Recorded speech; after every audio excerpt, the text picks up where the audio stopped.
Hello good morning. आज इस video में हम धर्मनिरपेक्षता के बारे में पढ़ रहे हैं। धर्मनिरपेक्षता के बारे में ये तीसरा वीडियो है, तो वीडियो को ध्यान से देखें और समझने का प्रयास करें। यह है आपके स्कूल का आपका अपना यूट्यूब चैनल है, तो आप इस यूट्यूब चैनल को सब्सक्राइब भी करें और अपने दोस्तों में शेयर भी करें और बेल आइकन को ऑन कर ले, इससे आपको आने वाली वीडियो की नोटिफिकेशन सबसे पहले आपको मिल सकेगी। ये आपके इस यूट्यूब चैनल पर आपके स्कूल के संबंध के सारे वीडियो आपको इसमें अपलोड किए गए हैं, तो आप उन्हें देखें और लाइक करें और ज़्यादा से ज़्यादा लोगों में शेयर करें। तो शुरू करते हैं आज का ये वीडियो जो है निरपेक्षता क्या है, ये इसके बारे में। तो देखें वीडियो को ध्यान से और समझने का प्रयास करें। भारतीय धर्मनिरपेक्षता की आलोचनाएं। भारतीय धर्मनिरपेक्षता की आलोचनाएं क्या है, इसके बारे में बात करते हैं। भारतीय धर्मनिरपेक्षता तीखी आलोचना का विषय बनी रही है। यह आलोचनाएं क्या है, क्या हम धर्मनिरपेक्षता को इनसे बचा सकते हैं? धर्म विरोधी बातें क्या हैं, इनके बारे में बात करते हैं।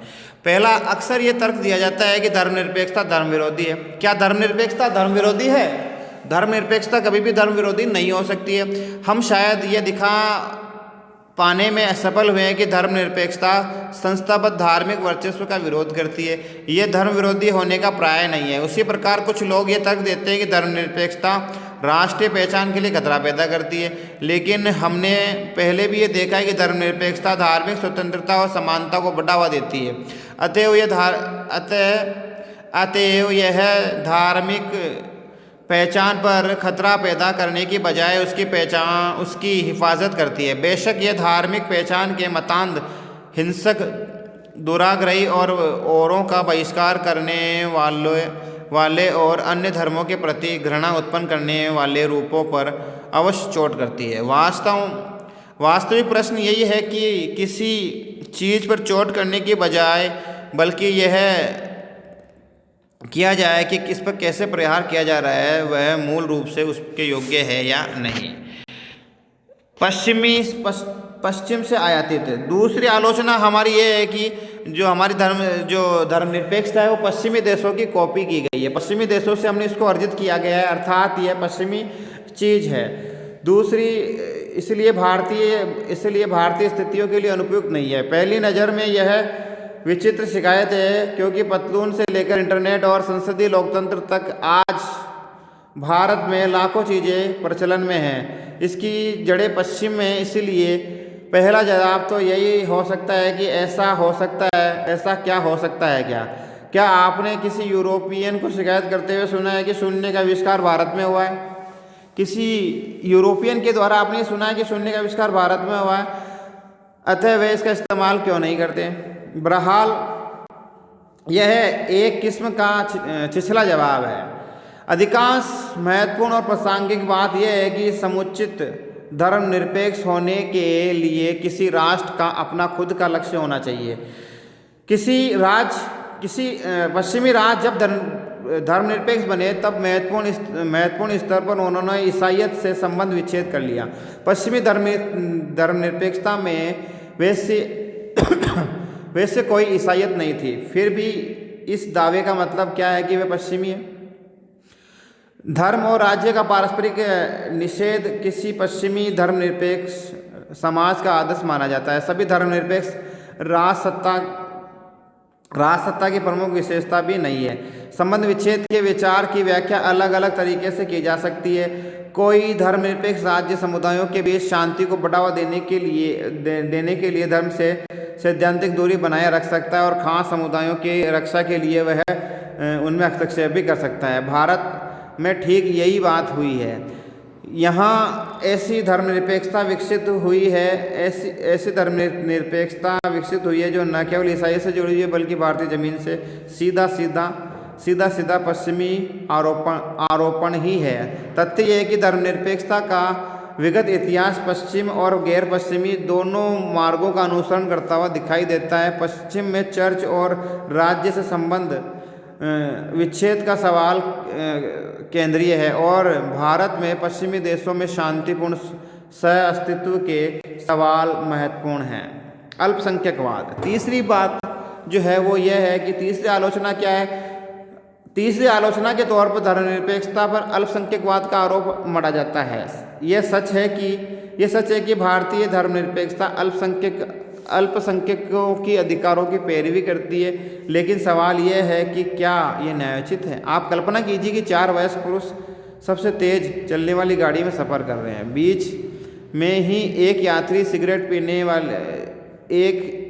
में एक ही यात्री सिगरेट पीने की इच्छा व्यक्त करता है। दूसरा यात्री शिकायत करता है कि सिगरेट का धुआं बर्दाश्त नहीं कर सकता। अन्य 2 यात्री भी धूम्रपान करते हैं। अगर वे कुछ नहीं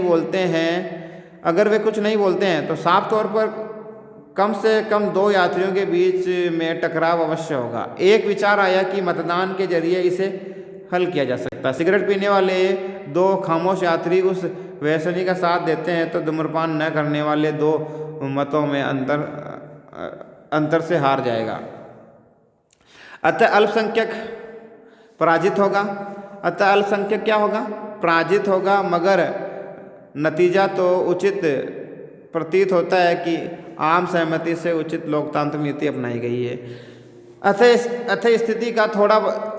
स्थिति को थोड़ा बदल ले। कल्पना करें कि सिगरेट न पीने वाले यात्री दमे से पीड़ित है। धूम्रपान से उसे जानलेवा दौरा पड़ सकता है। इस बात से दूसरा यात्री धूम्रपान न करे, उसकी इस बात से कि दूसरा यात्री धूम्रपान न करे उसका बुनियादी और बहुत ही जरूरी हित व्यक्त होता है। क्या बहुमत के फैसले को सही मानने वाली पहली पद्धति ऐसे संदर्भ में जायज़ मानी जा सकती है? क्या आप मानते हैं कि उस व्यसनी यात्री को तब तक सिगरेट नहीं पीनी चाहिए जब तक कि वह गाड़ी अपने गंतव्य स्थान पर न पहुंच जाए? आप सहमत होंगे कि जहां बुनियादी हितों का प्रश्न है वहां लोकतांत्रिक पद्धति के तौर पर मतदान उपयुक्त नहीं होगा। अपने महत्वपूर्ण हितों की पूर्ति व्यक्ति का प्राथमिक अधिकार होती है, जो व्यक्तियों के लिए सही और समुदायों के लिए सही होगा। अल्पसंख्यकों के सर्वाधिक मौलिक अधिकारों की क्षति नहीं होती है और संवैधानिक कानून द्वारा उनकी हिफाजत की जानी चाहिए। भारतीय संविधान में ठीक इसी तरीके पर विचार किया गया है। जिस हद तक अल्पसंख्यकों का अधिकार उनके मौलिक अधिकारों की रक्षा करते हैं, उसी तरीके से वे जायज़ भी है। कुछ लोग भी ये कह सकते हैं कि अल्पसंख्यकों के अधिकार ऐसे विशेषाधिकार है जिनके लिए दूसरों को कीमत चुकानी पड़ती है। तब ऐसे विशेषाधिकार क्यों दिए जाए जब अन्य उदाहरण से इसका जवाब बहुत अच्छे तरीके से दिया जा सकता है। कल्पना कीजिए कि किसी प्रेक्षागृह के पहले तल्ले पर कोई फिल्म दिखाई जा रही है। प्रेक्षागृह में फिल्म है, प्रेक्षागृह में कोई फिल्म दिखाई जा रही है, किसी प्रेक्षागृह में पहले तल्ले में फिल्म दिखाई जा रही है। वहाँ सीढ़ियों के जरिए पहुंचा जा सकता है। टिकट खरीदने, सीढ़ियों पर चढ़ने और फिल्म देखने को सबको इजाज़त है। टिकट खरीदने, फिर सीढ़ियों पर चलने, फिल्म देखने सबको इजाज़त है। लेकिन क्या ऐसा समुचित है? ऐसा सचमुच है? क्या हर कोई ऐसा करने में स्वतंत्र? कल्पना कीजिए कि उन लालाई दर्शकों में कुछ वृद्ध लोग भी हैं जो कुछ ऐसे भी है जिनकी हाल ही में टांग टूट गई है, और कुछ ऐसे हैं जो शारीरिक रूप से अक्षम हैं। उनमें से कोई सीढ़ियाँ नहीं चढ़ पाता है। क्या उनके ख्याल से लिफ्ट या व्हीलचेयर पर बैठे लोगों के लिए ढालनुमा सीढ़ी या लिफ्ट की व्यवस्था करना गलत होगा?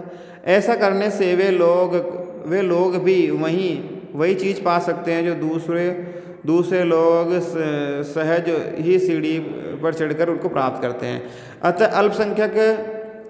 अल्पसंख्यक वाले इस समूह को पहले तल्ले पर जाने के लिए बहुत ही भिन्न सुविधा मानते हैं।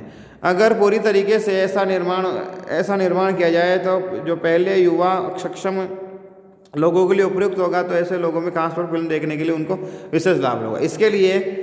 इसके लिए अलग व्यवस्था उनके साथ विशेष बर्ताव नहीं करेगा। इसके लिए वह वैसे ही समान और गरिमा से भरा हुआ बर्ताव करेगा जैसे वो दूसरों के साथ करता है। इसका मतलब यही हुआ कि अल्पसंख्यक अधिकारों को विशेष सुविधा के रूप में नहीं देखा जाना चाहिए। अतिशय हस्तक्षेप कार्य। चौथी जो आलोचना है वो अतिशय आलोचनाकारी। चौथी आलोचना है धर्मनिरपेक्षता। धर्मनिरपेक्षता उत्पीड़नकारी है और समुदायों की धार्मिक स्वतंत्रता अतिशय हस्तक्षेप करती है। ये भारतीय धर्मनिरपेक्षता के बारे में गलत समझा गया है।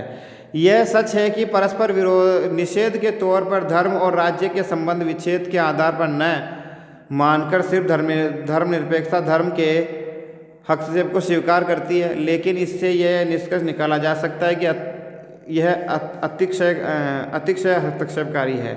लेकिन भारतीय धर्मनिरपेक्षता धर्म से सैद्धांतिक दूरी कायम रखने पर चलती है, जो हस्तक्षेप की गुंजाइश पर भी बनती है। इसके अतिरिक्त हस्तक्षेप का मतलब अपने आप में उत्पीड़न हस्तक्षेप नहीं होता है। ये बिल्कुल सही नहीं है कि भारतीय हस्तक्षेप राजसत्ता समर्थित धार्मिक सुधार की इजाज़त देती है, लेकिन इसे ऊपर से आरोपित किए गए बदलावों या उत्पीड़नकारी हस्तक्षेप के समान नहीं माना जाना चाहिए। लेकिन ये आपत्ति तो की जा सकती है कि क्या हमेशा ऐसा होता है? तो फिर विभिन्न धर्मों के निजी कानूनों में सुधार अभी तक क्यों नहीं हुए हैं? भारतीय राज्य से सक्षम यही बड़ी दुविधा है। एक धर्मनिरपेक्षवादी निजी कानूनों को संविधान द्वारा संरक्षित समुदाय के विशेष अधिकारों के रूप में देख सकता है। वह इन कानूनों का विरोध भी कर सकता है क्योंकि वे ये महिलाओं को बराबरी का अधिकार का दर्जा नहीं देती और इसलिए न्यायपूर्ण है। साथ ही ये भी कहा जा सकता है कि ये कानून धर्मनिरपेक्षता के बुनियादी सिद्धांतों का तिरस्कार करते हैं। इन्हें अंतर धार्मिक वर्चस्व से स्वतंत्रता की अभिव्यक्ति भी समझा जा सकता है और इसे अंतर्धार्मिक वर्चस्व की हासिलता मिलती है। ऐसे आंतरिक टकराव किसी जटिल सिद्धांत के स्वाभाविक अंग होते हैं, लेकिन जरूरी नहीं है कि ये हमेशा साथ बने रहें। यह कानून अलग अलग धर्मों में विवाह, उत्तराधिकार और अन्य पारिवारिक मामलों को संचालित करते हैं।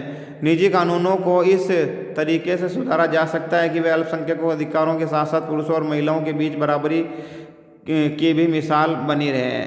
ऐसे धार्मिक सुधार या राजसत्ता के जरिए नहीं लाए जा सकते, लेकिन राज्य इससे पूरी दूरी बनाए रखने के लिए बना सकता है। राजसत्ता को हर धर्म को अपने अंदर उदारवादी और लोकतांत्रिक आवाज़ का समर्थन करने के जरिए मददगार की भूमिका निभाती है। अब बात करते हैं वोट बैंक की राजनीति। वोट बैंक की राजनीति क्या है इसके बारे में बात करते हैं। वोट बैंक की राजनीति, पांचवा तर्क ये है कि धर्मनिरपेक्षता वोट बैंक की राजनीति को बढ़ावा देती है। अनुभवजन्य तर्क दावे पर महत्वपूर्ण और असत्य भी नहीं है। महत्वपूर्ण भी है तथ्य और असत्य भी नहीं है, मगर अगर हमें इस मुद्दे को ठोस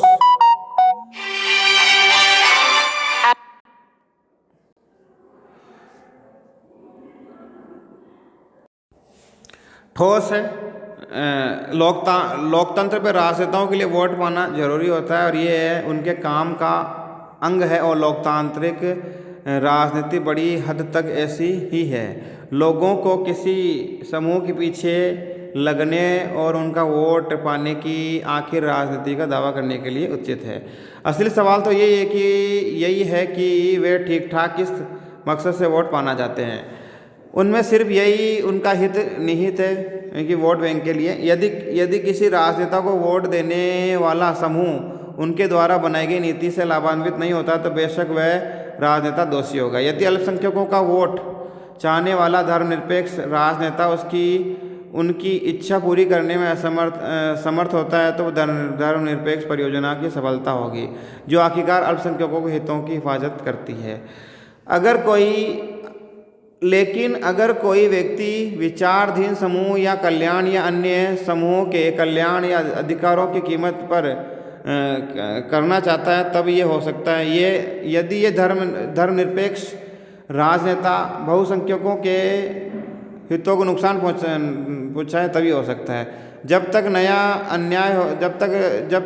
अन्याय पैदा होगा, लेकिन तब तक ऐसे उदाहरण आपके सामने आ सकते हैं। एक नहीं, दो नहीं, बल्कि ऐसे ढेरों उदाहरण आपके सामने है जहाँ दावा किया जा सकता है कि राजतंत्र लोकतंत्र के झुका हुआ है। अगर कुछ सोचें और संभवतः आप यही पाएंगे कि लोकतंत्र में वोट बैंक की राजनीति, संक्षेप में वोट बैंक की राजनीति खुद में इसकी असली चीज़ है। गलत तो वोट की राजनीति वैसे ही है जो अन्याय को जन्म देती है। महज ये तर्क धर्मनिरपेक्षता को बढ़ावा देता है। तो इस तरह आपने इस वीडियो में धर्मनिरपेक्षता के बारे में जाना। तो ये आपका चैप्टर है इस वीडियो में समाप्त हो चुका है। यह एक असंभव परियोजना है। धर्मनिरपेक्षता के बारे में कहा जाता है कि अंतिम जो उन्मादपूर्ण आलोचना है वो धर्मनिरपेक्षता के बारे में कही जाती है कि धर्मनिरपेक्षता चल नहीं सकती, क्योंकि ये क्या है, बहुत ही कुछ अलग है। ये ऐसी समस्या का हल ढूंढती है जिसका समाधान नहीं है। ये समस्या है, ये एक समस्या है। यह नहीं कि गहरे धार्मिक मतभेद वाले लोग अभी शांति के साथ रह सकते हैं। हमारे अनुभव बताते हैं कि ये दावा गलत है कि भारतीय सभ्यता का इतिहास दिखाता है कि इस तरह के साथ साथ रहना बिल्कुल संभव नहीं है। अन्यत्र भी ऐसा हो सकता है। ओटोमन साम्राज्य इसका प्रेरणादायी उदाहरण है, लेकिन तब आलोचना कह सकते हैं जब सह-अस्तित्व और समानता की स्थितियों में संभव हो। श्रेणीबद्ध आधारभूत पे कोई भी जगह नहीं पा सकता। इसका दावा आज ऐसा किया जा रहा है जो इसका वास्तव में उदाहरण है। तो आज हमने इस धर्मनिरपेक्षता के बारे में हमने इस वीडियो में पढ़ा। तो धर्मनिरपेक्षता वाला चैप्टर है जो आपका इस 3 वीडियो में पूरा हो चुका है। तो आज के लिए इतना ही। तो मिलते हैं फिर से नए वीडियो में। Thanks for watching. धन्यवाद।